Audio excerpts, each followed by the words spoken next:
아멘. 1945년 8월 6일 일본 히로시마에 원자폭탄이 투하되었습니다.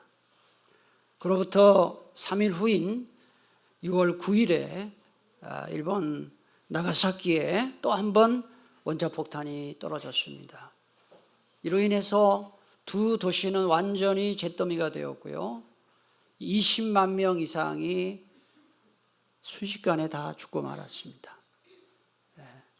뿐만 아니라 그 죽은 사람보다 더 많은 일본 사람들이 방사능에 피폭돼서 후손들까지 지금까지 고통을 받고 있습니다. 그때 그 원자폭탄이 투하되는 현장에 있던 한 사람이 이렇게 증언했습니다. 하늘에서 뭔가 떨어진 후 번쩍하는 섬광과 함께 거대한 버섯구름이 피어오르는 순간 지옥이 따로 없었습니다.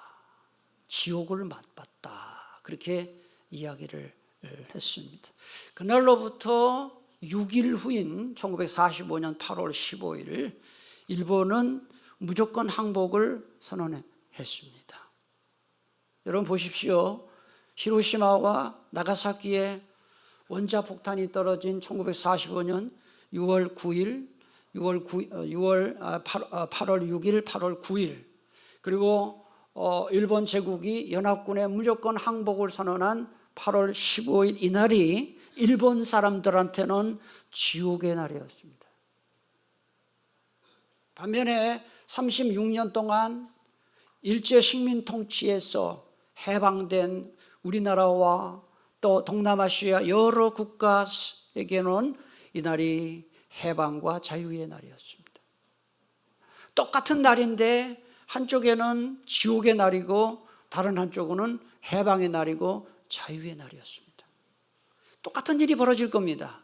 예수께서 재림하시고 심판하시는 날도 이런 일이 벌어질 겁니다.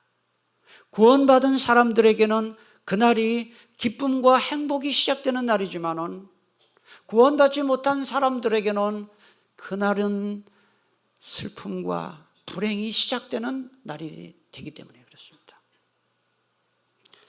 7절을 제가 다시 한번 봉독합니다. 천년이 참에 사탄이 그 옥에서 놓여. 이 천년이 찼다는 게 뭐예요? 뭐가 끝났다는 거예요? 천년왕국이 끝났다는 거죠. 하나님께서 정해놓으신 기간, 천년 기간이 만기가 됐다는 뜻이에요. 그리고 사탄이 옥에서 나왔다고 풀려났다고 했는데 그 옥은 뭡니까? 사탄의 임시 감옥인 무주갱입니다. 3절에 나오는 무주갱입니다. 옥에서 놓인다는 것은 하나님의 허락을 받아서 사탄이 무저갱에서 일시적으로 풀려난다는 뜻이에요. 그 3절이 그 얘기입니다. 우리 3절을 지난번에 함께 읽었습니다만 3절을 한번 어떻게 성취되었는지 읽겠습니다. 무저갱에 던져 넣어 잠그고 그 위에 인봉하여 천년이 차도록 다시는 만국을 미워가지 못하게 하였는데 그 후에는 반드시 잠깐 놓이리라. 그대로 된 거죠. 여러분이 제 설교를 잘 들었는지 기억을 하고 있는지 못하는지 한번 확인해 볼게요. 천년왕국은 예수님이 오신 다음이 천년왕국이라고 제가 해석을 했나요? 아니면 지금이 천년왕국이라고 해석했나요? 이 문제에 대해서는 다른 의견을 가질 수 있다는 걸 제가 말씀을 드립니다만은 어쨌든 저 의견은 예수님이 초림하시고 재림하실 때까지 그 기간이 지금 신약시대예요. 교회 시대예요. 저는 지금이 천년왕국 시대로 이렇게 해석을 했습니다. 그런데 여러분 성경이 말하는 거예요. 예수님이 재림하시고 인류의 종말이 다가오기 직전에 사탄이 무저갱에서 풀려나서 마지막 발악을 할 때가 온다. 이게 그 얘기입니다. 잠깐 풀려난 거예요, 사탄이. 그러면 풀려났으면, 감옥에서 풀려났으면 뭔 짓을 할 거 아니에요. 사탄이 무슨 짓을 할 거 아니에요. 무슨 짓을 하느냐? 그게 8절과 9절에 나오는 거예요. 먼저 8절을 제가 봉독합니다. 나와서 감옥에서 나온 겁니다. 땅의 사방 백성 곧 곡과 마곡을 미혹하고 모아 싸움을 붙이리니 그 수가 바다의 모래 같으리라 그랬어요. 여러분, 사탄이 마지막 발악을 할 때 두 가지 하는 겁니다. 두 가지. 8절을 잘 보시면 두 가지. 첫째, 사람들을 미혹하는 거예요. 미혹한다는 거는 속인다는 거예요. 거짓말한다는 거예요. 또 하나는 싸움을 붙이는 것입니다. 싸움을 붙이는 거. 만약에 사탄에게 박사학위를 준다 그러면 미혹 박사학위를 줄 겁니다. 사기치는 박사학위, 거짓말하는 박사학위를 수천 개를 가질 만한 존재가 바로 사탄이에요. 눈으로 한번 확인하시고 또 펜으로 기록하면 더 좋을 것 같고요. 요한계시록 19장 20절 중간에 보니까 사탄을 가리켜서 표적으로 어떻게 했습니까? 미혹하는 자라 그랬어요. 20장 3절 중간에도 보니까 만국을 어떻게 했다 그랬습니까? 미혹했다 그랬습니다. 20장 10절에도 보니까 또 그들을 미혹하는 마귀다 그랬어요. 여러분 보세요. 사탄이 1000년 동안 무적행에 갇혀 있기 전에도 이런 미혹하고 거짓말하고 사기치는 짓을 했는데 1000년 동안 감옥에 갇혀 있다 나와서도 그 짓을 또 하는 거예요. 여기서 우리가 뭘 할 수 있죠? 사탄은 변하지 않는구나. 여러분, 사탄만 변하지 않는 게 아닙니다. 사람도 변하지 않아요. 사람도 이 속에 죄성이 있기 때문에 잘 변하지 않아요. 세월이 지나고 나이가 먹어도 사람이 잘 바뀌지 않아요. 여러분 자신을 보세요. 여러분이 자꾸 바뀌고 있는가? 변화가 잘 되는가? 변화가 쉽지 않아요. 젊을 때 사기치던 사람은 죽을 때까지 사기를 쳐요.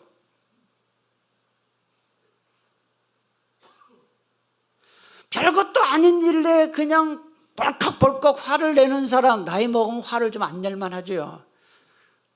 죽기 직전까지 화를 내, 성질을 부리고. 평소에 삐딱한 사람은 항상 삐딱한 거예요. 죽을 때까지 삐딱한 거예요. 사람이 그렇게 잘 바뀌지 않는데 사람의 마음과 습관을 바꿀 수 있는 분은 오직 한 분입니다. 예수 그리스도밖에 없어요. 복음밖에 없어요. 여러분의 나쁜 습관들, 죄 짓는 습관들 여러분이 노력해서 절대로 바뀌지 않아요. 하나님께 기도하세요. 바뀌게 해달라고. 바뀌는 역사가 있기를 축복합니다. 하나님의 은혜와 복음만이 사람을 바꿀 수 있습니다.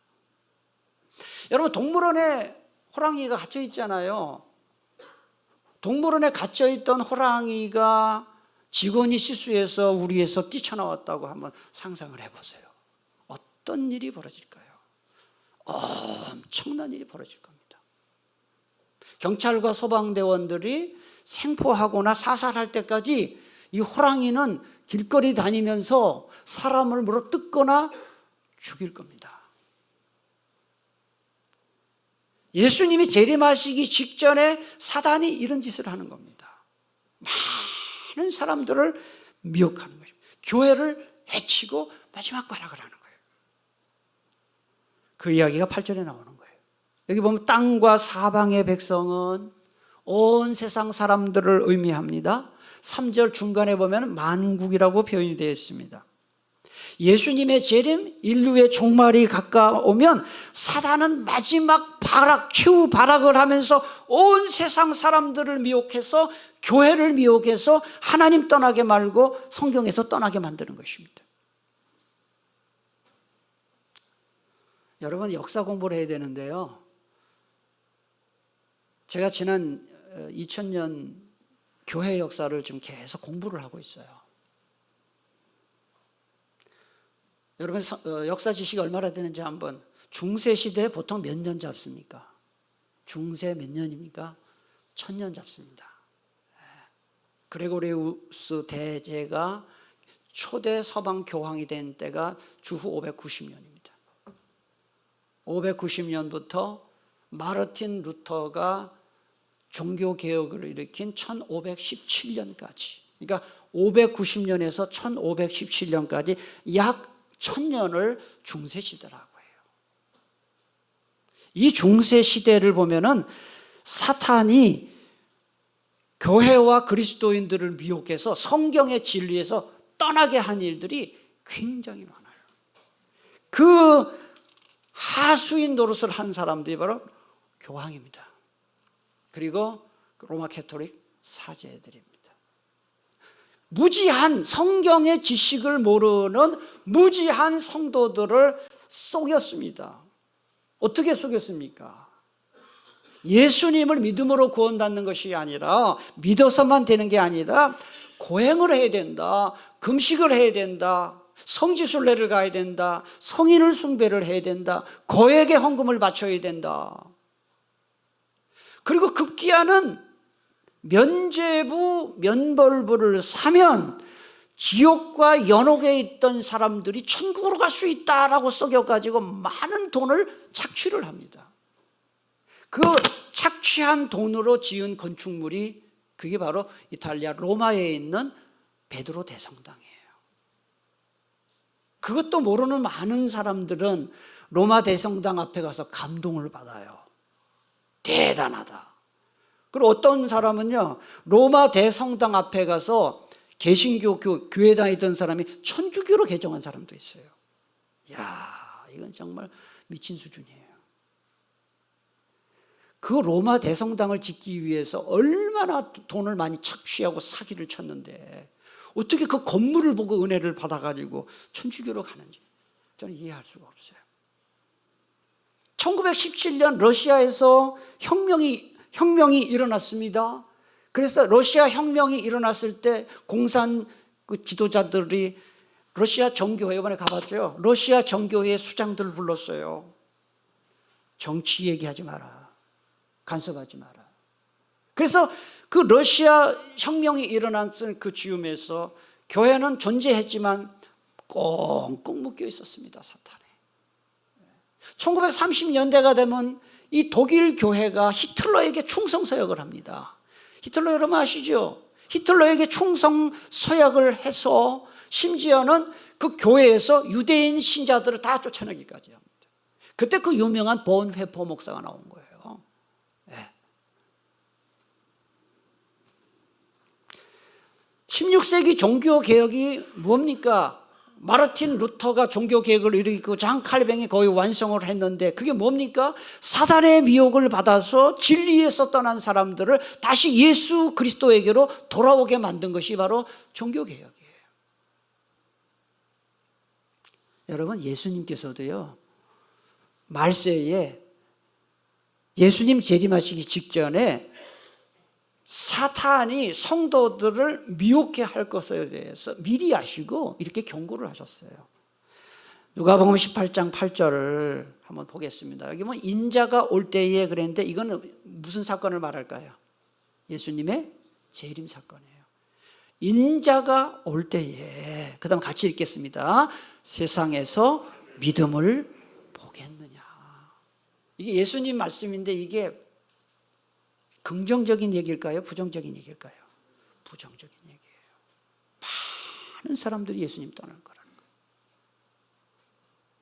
저는 오늘 청년들, 일부 예배 때 2명 청년이 반정을 하고 지금도 청년이 간증을 했는데요. 참 마음에 감사한 것은 요새 교회에서 20대 청년들 찾아보기 어려워요. 다 세상으로 갔어요. 중고등 학생들, 유초등 학생들 요새 세상으로 다 갔어요. 그런데 이렇게 선교 갔다 와서 주님께로 더 가까이 오는 모습을 볼 때 제가 얼마나 감사가 넘치는지. 네. 여러분, 지금 여러분이 교회 잘 다닌다고 죽을 때까지 여러분이 교회 잘 다닌다는 그 보장이 없습니다. 저는 제가 몇 번 얘기했잖아요. 부목사 때 어떤 교회 권사님이 신방 가서 내가 기절하는 줄 알았다. 신실하신 권사님인데 마지막 죽을 때 예수님을 부인하더라고요. 내가 쇼크를 받았어요. 뭐 치매도 아니었어요. 제정신이었어요. 평생 신앙생활 하면서 예수님 부인하고 교회 떠나지 말고 진리 붙들고 평생 주 안에 머무르는 여러분 다 될 수 있기를 축복합니다. 사단이 무적행에서 나와서 성도들을 미혹하는 가장 큰 목적은 영적 전쟁을 벌이는 것이 8절 중간에 보면 싸움 붙인다는 말이 나와요. 여기에서 이 싸움이라는 말은 전쟁을 의미하는 단어예요. 국가 간의 전쟁, war, battle이라는 단어가 영어 단어로 번역이 되어 있어요. 이 사탄의 미혹을 받는 곡과 마곡이 교회를 공격해 일어나는 전쟁, 이게 영적 전쟁인데 여러분 곡과 마곡을 잘 표시해 놓으세요. 이거요 이단에서 많이 얘기하는 전쟁입니다. 곡과 마곡 전쟁. 오늘 이걸 꼭 알고 가셔요. 곡과 마곡 전쟁, 아마겟돈 전쟁하고 사실은 같은 전쟁이에요. 이 곡과 마곡은 에스겔 38장 39장에서 나오는데 38장 2절에 보면 곡이 뭔지 마곡이 뭔지 힌트가 나와요. 이거 잘 보세요. 제가 다 읽지 않겠습니다. 마곡은 결론부터 말씀드리면 지역 이름입니다. 마곡, 땅이라 그랬죠. 그 다음에 곡은 왕의 이름입니다.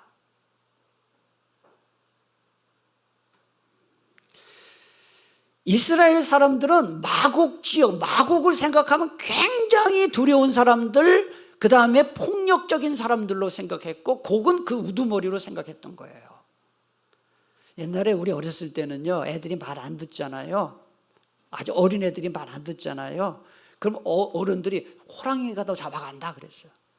우리 어렸을 때는 우리 부모님들이 말 안 듣면 호랑이가 잡아간다 그랬어요.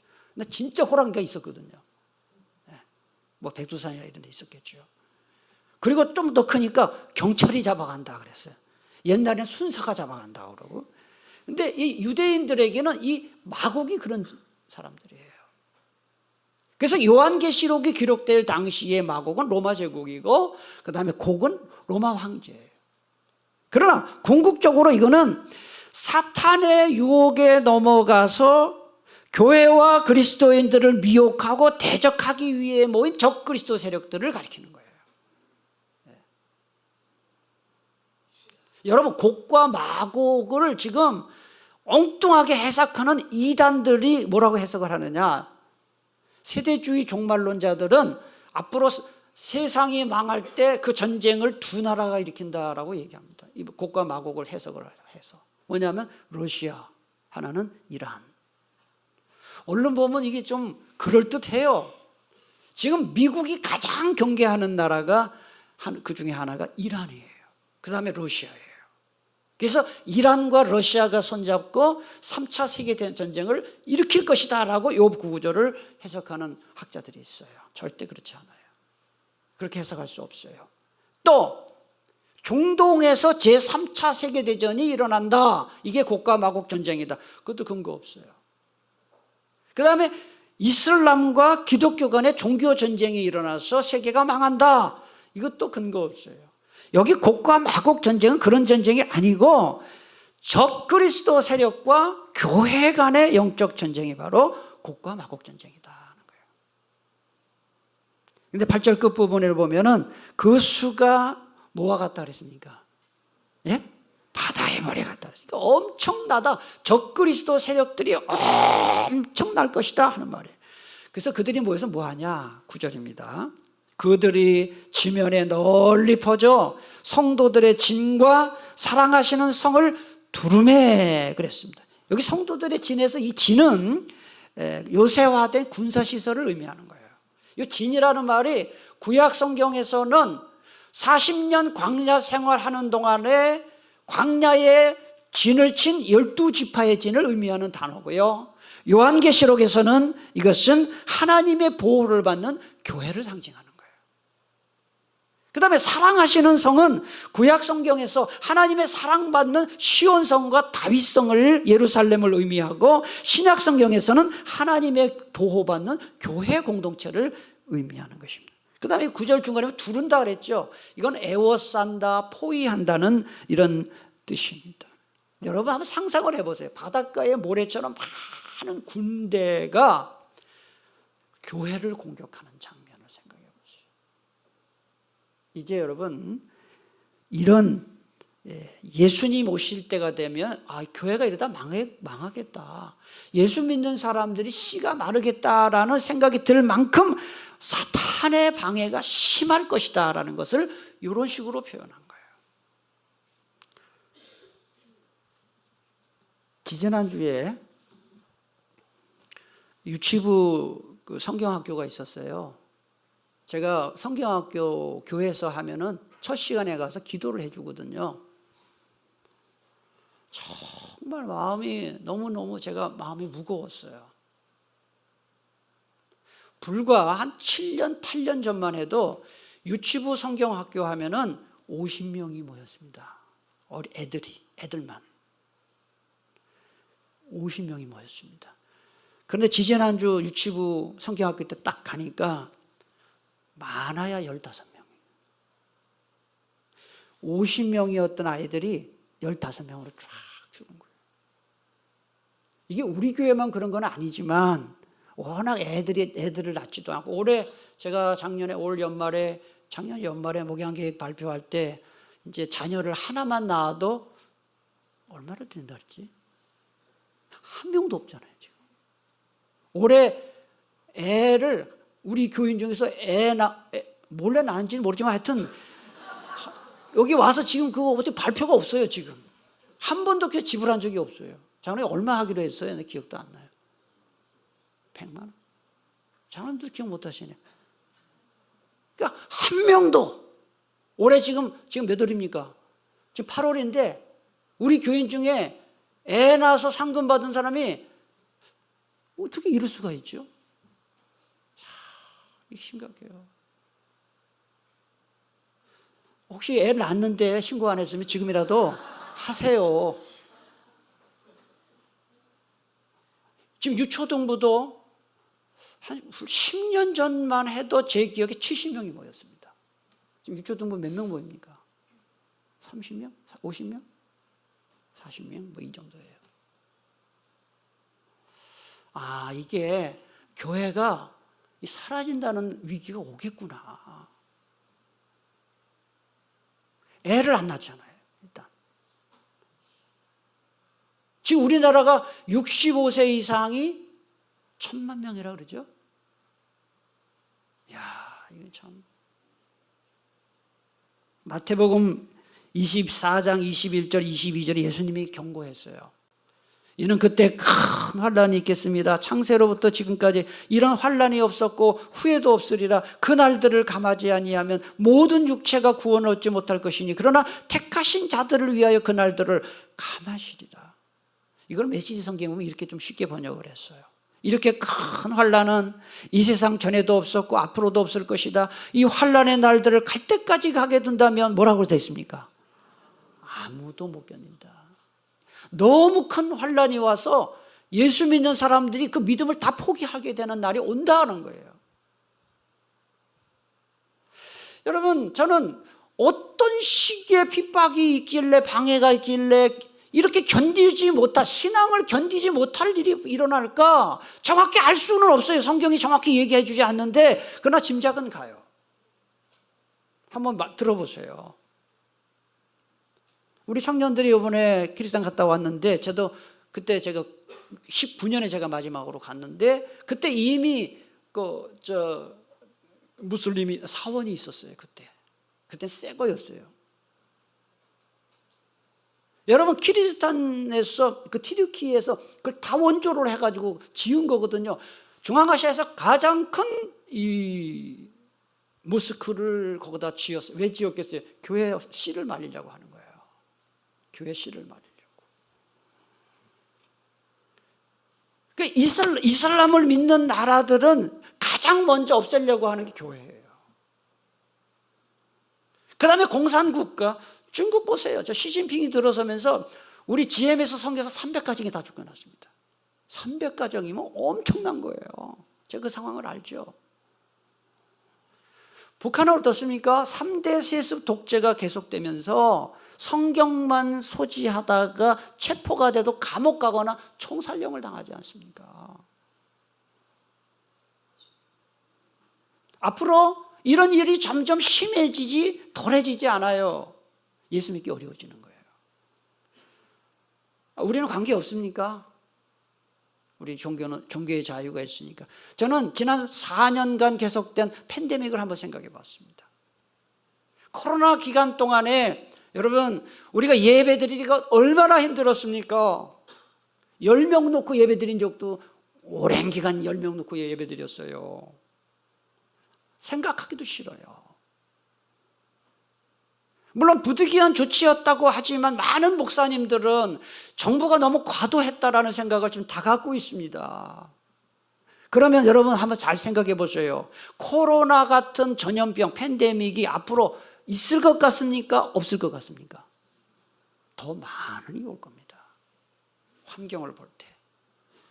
그러면 예배가 힘들어지는 겁니다. 또 예배 집합 중지, 또 마스크 쓰고 뭐하고.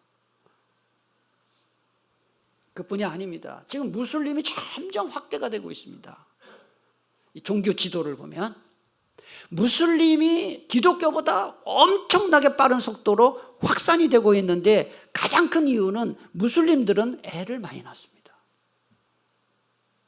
5명, 6명 기본 낳고요. 근데 그리스도인들은 애를 낳지 않아요. 게임이 안 돼요. 그리고 점점 더 이 교회의 핍박과 교회 세태가 계속되고, 요새는 미국 지금 대통령 선거에 2명의 후보가 나왔습니다. 트럼프하고 누구지? 해리스인가요? 네. 해리스죠. 네. 근데 두 분이 무슨 경쟁을 하고 있느냐? 낙태 합법화. 낙태 법으로 허용하자. 서로 경쟁하고 있어요. 비성경적이죠. 그런데 이게 전 세계, 우리나라도 지금 낙태가 합법화로 가고 있죠. 많이 합법화 됐잖아요. 동성애, 동성결혼, 마약. 곡과 마곡 전쟁은 영적 전쟁이기 때문에 저는 이미 시작됐다고 생각하는 거죠. 네. 여러분, 지난 7월 27일, 저는 직접 보지는 않았습니다만 프랑스 파리에서 제33회 하계올림픽 개막식이 열렸고 공연이 있었는데, 그때 기독교를 모독하는 내용이 있었어. 저는 전 세계 기독교에서 언론들이 비판 성명을 하고 올림픽 조직위원회에서 공식 사과했어요. 이게 무슨 장면인지 아십니까? 여자 복장을 한 3명의 남자들과 18명의 출연자들이 레오나르도 다빈치가 그린 그림, 유명한 그림 최후의 만찬, 그거를 패러디한 거예요. 여러분, 최후의 만찬, 예수님이 12제자와 함께 성찬식 하는 거거든요. 그런데 아무리 문화 행사라고 해도 그렇지, 어떻게 여장을 한 남자 3명이 예수님 행세를 하고 제자들 행세를 하냐. 그래서 로마 캐톨릭 교회에서 성명을 냈습니다. 역겹고 경박한 기독교 조롱이다. 이게 지금 세계 추세지요. 우리나라 지금 드라마나 영화나 연극에서도 보면 이 동성애를 미화하는 장면들이 버젓이 연출되고 있습니다.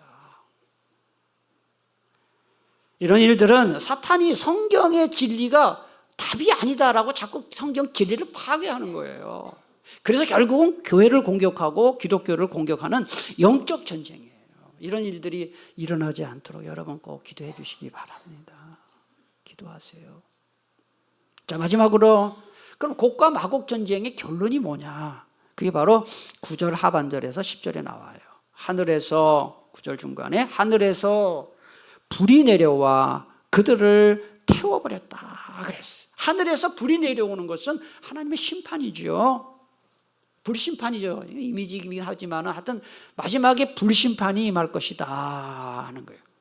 여러분, 곡과 마곡이 교회를 공격하는, 포위 공격하는 모습을 보면 대단한 전쟁이 벌어질 것 같은데, 여러분 보세요. 오늘 본문에 보세요. 전쟁이 실제로 없고요. 하나님이 불심판으로 그냥 끝나는 거예요. 그리고 마귀는 어디로 가느냐? 10절을 우리 마지막으로 우리 10절 다 같이 봉독합니다. 또 그들을 미혹하는 마귀가 불과 유황못에 던져지니 거기는 그 짐승과 거짓 선지자도 있어 세세토록 밤낮 괴로움을 받으리라 그랬어요. 여기 불과 유황못은 지옥입니다. 근데 거기에 세 존재가 같이 있어요. 잘 보세요. 자, 표시를 잘 해놓으세요. 마귀, 짐승, 거짓 선지자. 이게 마귀의 삼위일체예요. 성부, 성자, 성령을 흉내낸 거예요. 마귀, 짐승, 거짓 선지자, 사탄의 삼위일체가 전부 지옥에 떨어지는 거예요. 그리고 세세토록 밤낮 괴로움을 받는다 그랬어요. 이건 지옥의 고통이 영원하다. 자, 이제 결론 내리겠습니다. 여러분 한번 대답해 보세요. 성경에 천국도 나오고 지옥도 나와요. 천국에 대해서 성경에 더 많이 나올 것 같아요? 지옥에 대해서 더 많이 나올 것 같아요? 네, 제가 한번 말씀드렸죠, 그죠? 천국 한 번 언급할 때 성경은 지옥을 4번 언급합니다. 좀 놀라운 일 아닙니까? 천국을 한 번 언급할 때 지옥은 4번 언급해요. 무슨 메시지입니까? 천국이 확실한 만큼 지옥은 더 확실하다. 그러니까 지옥이 어떤 곳인지 성경은 자세하게 설명하지 않지만 지옥에 대해서 2가지 확실한 것은 제가 말씀드렸어요. 첫째, 지옥은 이 세상에서 경험할 수 있는 어떤 고통보다 훨씬 더 큰 고통이 있는 곳이다. 그게 첫째. 두 번째, 그 지옥의 고통은 끝없이 계속된다는 점입니다. 여러분 군대, 우리 남자들, 청년들 군대 가는 거 되게 싫어하거든요. 누가 좋겠어요, 가는 거. 근데 군대 가면 금방 갔다 와요. 제가 오늘 애들 보면은, 청년들 보면 군대 가기 전에 제가 제 방에서 이제 기도를 해줘요. 근데 며칠 지나면 제대했다 그래. 그래가지고 너 벌써 왔어? 이러면 되게 싫어해요. 저보고 아니 뭐가 벌써냐고. 제가 거기서 얼마나 오랫동안 고통을 받았는데. 예? 근데 제가 볼 때는 뭐 금방 제대했어요. 금방. 진우도 뭐 이제 8월 곧 군대 가는데 얘 금방 이따 나타날 거라고요. 그러니까 군대 할만해요. 그러니까 군대 옛날 우리가 할 때는 30개월 했거든요. 근데 여러분 군대 생활을 어떻게 견딜 수 있나요? 제대하는 날이 있잖아요. 근데 만약에 죽을 때까지 군대 생활해라. 그럼 어떤 일이 벌어질까요? 아마 탈령이 많을 거예요. 고통이 끝이 있으면 괜찮아요. 근데 고통이 끝이 없잖아요. 절망하는 거예요. 지옥이 그런 것이에요. 그래서 13세기 이탈리아 시인이자 르네상스 시대의 개척자인 이 단테가 신곡이라는 유명한 책을 썼어요. 그런데 거기에 보면 지옥에 대해서 이렇게 이야기했습니다. 조금 길긴 하지만 이제 마지막이니까요. 한번 읽겠습니다. 지옥에 대한 설명입니다. 읽겠습니다. 이곳에 들어오는 너희는 모든 희망을 버리라. 거기 한숨과 신음과 탄식 소리가 칠흑같이 어두운 하늘에 울려 퍼지고 있어서 내 영혼의 눈물을 흘렸다. 저마다 다른 나라 말, 방언, 고통스러운 소리, 분노에 떠는 소리, 요란한 소리, 묵신 소리, 손바닥 치는 소리들이 뒤섞이고 밤낮 없이 캄캄한 대기 속에 끝없이 돌아다니고 지옥의 모습을 정확한 건 아니겠지만 희망이 없다. 지금도 이걸 여러분이 정말 지옥이 있음을 믿는다면 믿지 않는 가족을 생각할 때 불쌍한 마음이 들어야 됩니다. 불쌍하지 않습니까? 불 속으로 가는. 여러분 믿지 않는 가족, 믿지 않는 주변 사람들을 불쌍히 여기면서 기도해서 여러분을 통해 가족이 구원받고 지인들이 주 앞으로 돌아오는 역사가 있기를 축복합니다. 기도하겠습니다.